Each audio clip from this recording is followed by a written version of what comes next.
Good morning. Welcome back to another episode of Dreamcast. Welcome back, Clay. Is it the morning time? It is morning always.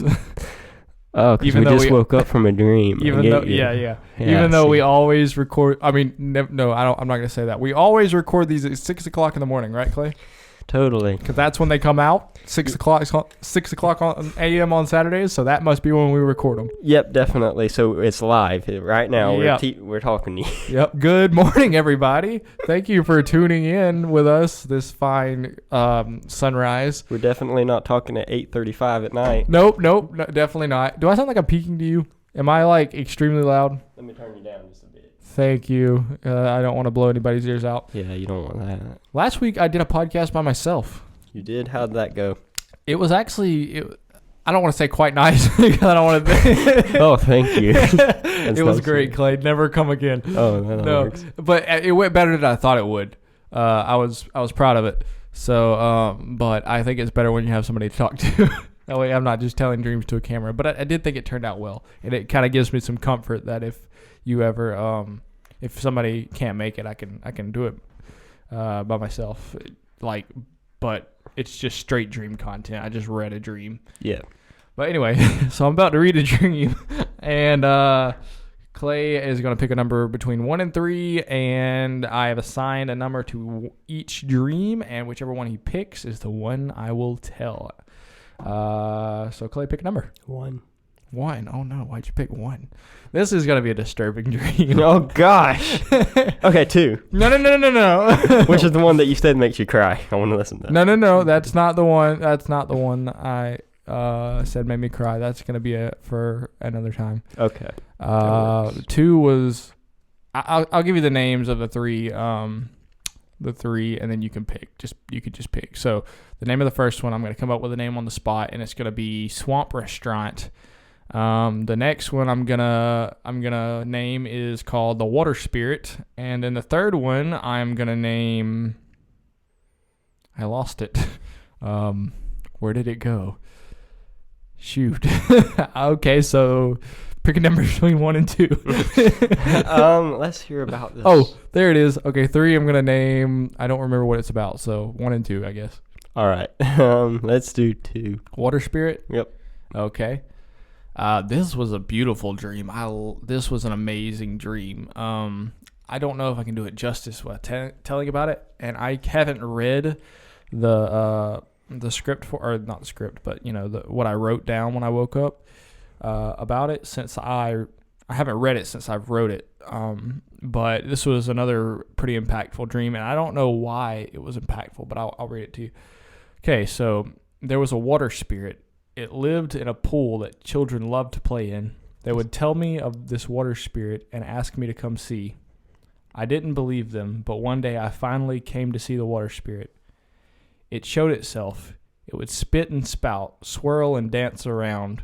It was beautiful. The water spirit was mischievous and would hide and leap out. I loved going to play with the water spirit. But one day... What? That's a nice one. Yeah. But one day while playing with the water spirit, I was standing on the outside of the pool. I picked up the water spirit and it vanished. Wait, how big is this? Okay, it's not a tangible thing. It's like it was like this magical pool, and the wave from Moana? Mm-hmm. It was kind of like the wave. Oh, yeah. Except it was tinier, and it was almost like somebody shooting water out of the pool and it just land back in. So it was like this glamorous, magical, it was almost like the pool was alive. Yeah. Get you. And I don't know, it was just so, I think it was so magical because I didn't believe it at first, and then I saw it, and it was like it's like if you saw something magical in real life and you're like, this exists and it's beautiful, and it hit me that it was just such a beautiful thing that I got the pleasure of beholding. It was that kind of thing. It's pretty awesome. Then it kind of took a turn. One day I was playing with the water spirit. I was standing outside of the pool. I picked up the water spirit and it vanished. I hoped the water spirit was playing one of its tricks, but it did not return. For days and days I would return to the pool, hoping and praying that the water spirit would be there, but it wasn't. Something had wiped out the water spirits of the world, and I didn't know what it was. I only knew that I wanted it back. That is very nice. What? That's not very nice. Well, no, I mean, it's sweet that you wanted it to come back. It was like this amazing thing that I was privileged to experience, and then it had been ripped from the world, and all I wanted was to experience it one more time. It was like, I don't know, it's not so much what happened in the dream, but it was like what I felt in the dream. I felt this enormous like gratitude to be able to experience it. It was really neat. Sounds really cool. I don't know why. I think it's because I've been reading a book about magical places and stuff. The book about it's called The Circle. It's actually 4 books. I read 3 of them. It is basically this guy wakes up in one reality, which is basically our reality, the normal reality. He when he falls asleep in that reality, he wakes up in this magical reality that basically good and evil are you can see good and evil, whereas in the original reality, good and evil are kind of hidden, and you can never tell if someone's intentions. I don't know if that's the best way to describe it, but that's kind of what it is. And he can't really tell which reality is real because whenever he's in one, he feels like the other is a dream. Mm-hmm. But the magical reality he describes is slightly more real feeling than this reality. So he can feel more things. But anyway, that's kind of off topic. That's why I think I've been dreaming more emotional, feeling based dreams, I guess. Yeah. But well, I had that's pretty cool, and that'd be understandable for one. Did you have a dream?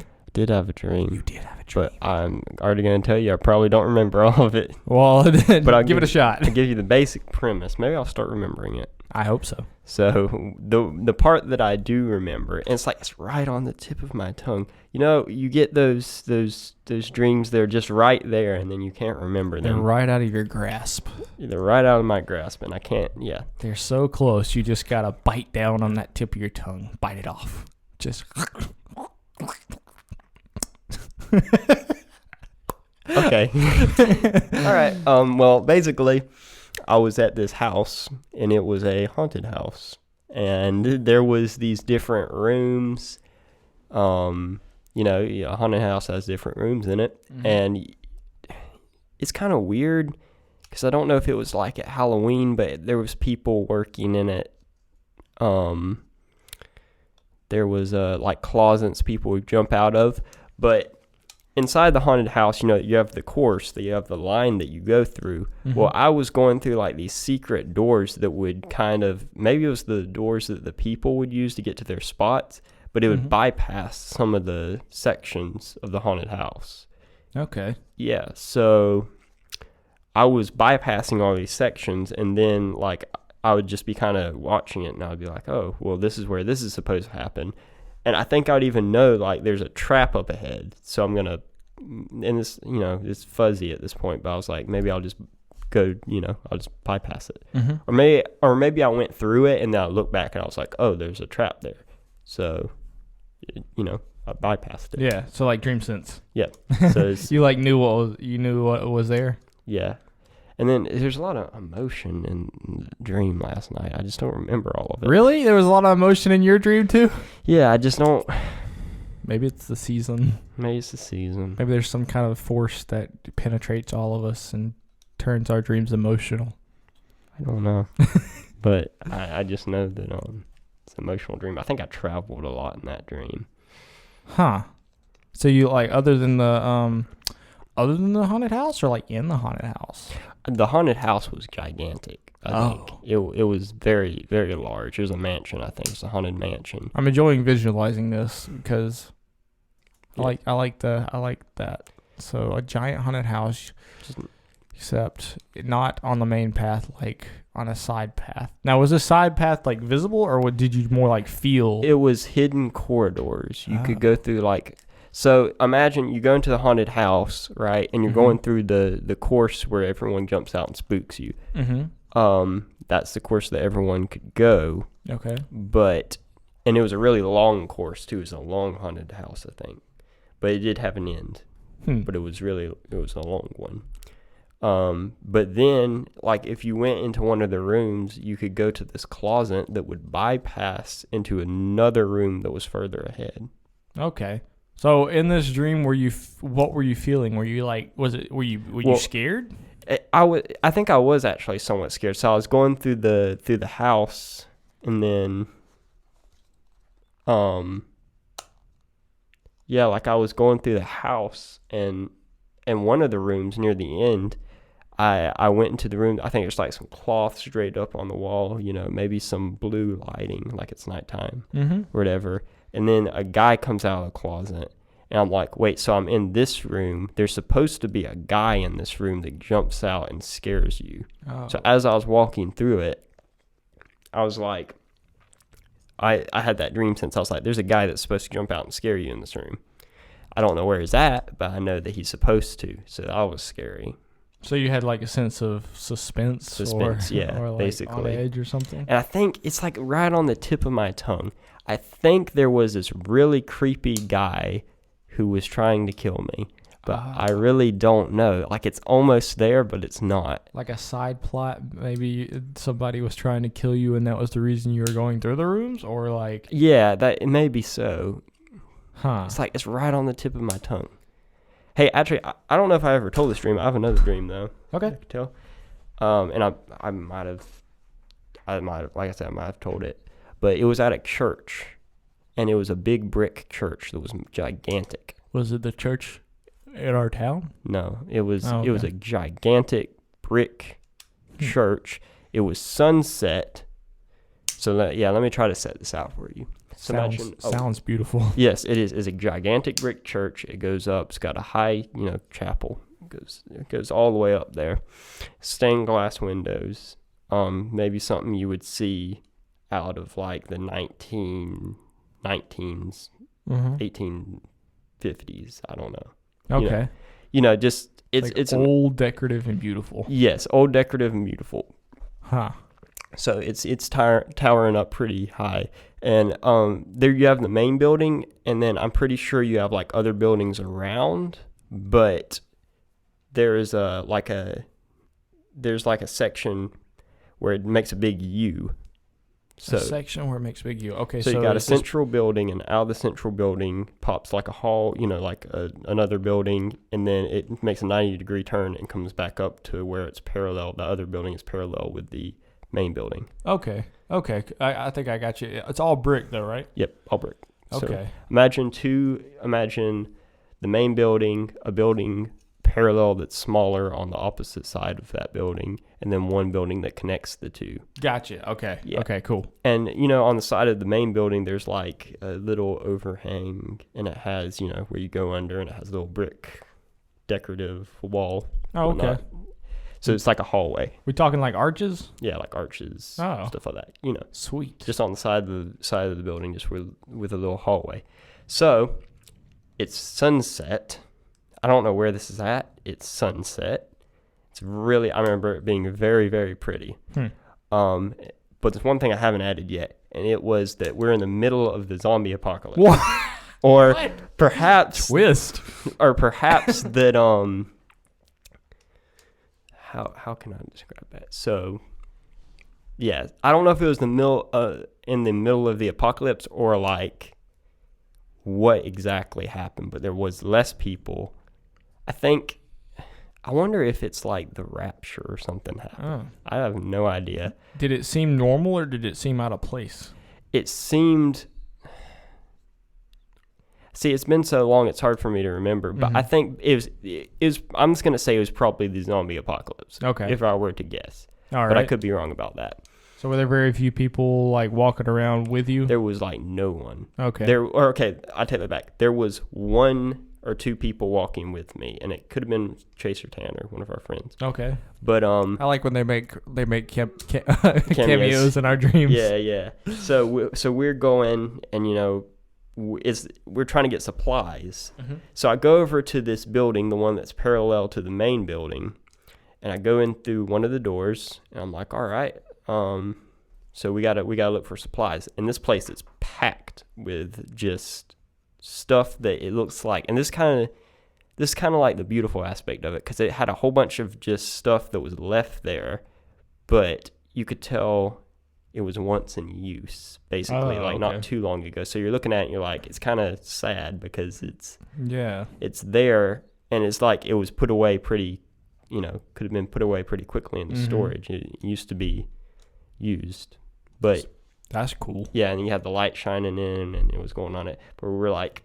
we got to find supplies here, so we're going through, and whatnot. And all of a sudden, I get this dream sense again that there's someone else in that building. Ooh. Like there's someone, so there's someone like in that main building. There's multiple rooms. So I'm like, okay, so there's someone else in this main building, and I thought it was like a homeless guy or something.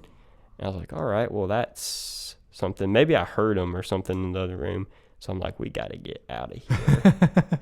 That's a good assessment. Yeah, we got to get out of here. And then this is where it kind of gets fuzzy, though, because I think he might have was like coming after us, and we ran out. Ooh. But I never really saw him. Huh. And I'm pretty sure, now that I think about it, I'm pretty sure it was the zombie apocalypse. It was like the flare. Kind of was around, and then I think maybe Maze Runner. Yeah, so imagine we didn't think anyone was there, so we were going in to get supplies, and then we hear one zombie. We're like, oh gosh! Suddenly you had like a super urgency. Yeah, and it's like, oh my gosh! And then I think maybe multiple started to come out after that one. Would you describe this dream as a nightmare or as a realistic representation of fear? Because you know how like there's fear in your dreams. It's like, oh crap, this is not good. And then there's nightmares where it's like unrealistic terror, or not unrealistic, but like it's a real representation of fear. Okay, I would think, because I was like, we were fine, and then we weren't. Yeah, I've had dreams where you're fighting someone, and it's like, oh shoot, if I don't do something, I'm gonna get killed. And then there's dreams where it's like unfiltered terror where you cannot make yourself reason that you're okay. Like those are nightmares, and those suck. Yeah. Like there's dreams that you die, and then there's nightmares, and I do not like nightmares. Yeah. But so did you got out of the building? I think so. I think it ended after that. So we were just running and getting away from these guys. Did Chase and or Tanner survive the zombie apocalypse? I think they did. See, it changed people too, I think. That happens a lot. You'll be standing with Jeff, and then all of a sudden you're like, hey, Terry. hey Terry, come here. And then you'll kiss Terry, and it'll actually be Wendy. Yep. That's pretty much how it goes. So dreams are weird. Okay, I don't know how long we've been going, but this has been a cool dream conversation. I like when I can visualize other people's dreams and revisit my own. Yeah. And I just told that one, right? Yeah. Okay, cool. I'm gonna try to make the next ones video and audio. We just didn't have the GoPros charged this time, so and I couldn't find the battery pack to plug them in. But we've got new episodes coming out every Saturday, 6 a.m., like I said. We may or may not record them at 6 a.m., but they do come out at 6 a.m. on Saturdays. Definitely. So be looking forward to that. Yep. So thank you guys for listening. You can find us on anywhere podcasts are found, and also YouTube. This one will not have video, but this one won't, but others will. Yeah. Are we just gonna have like the spinning Dreamcast logo? Normally, I just put like the Dreamcast logo with the starry sky in the background, because if If I do the spinny one, I feel like it would get annoying.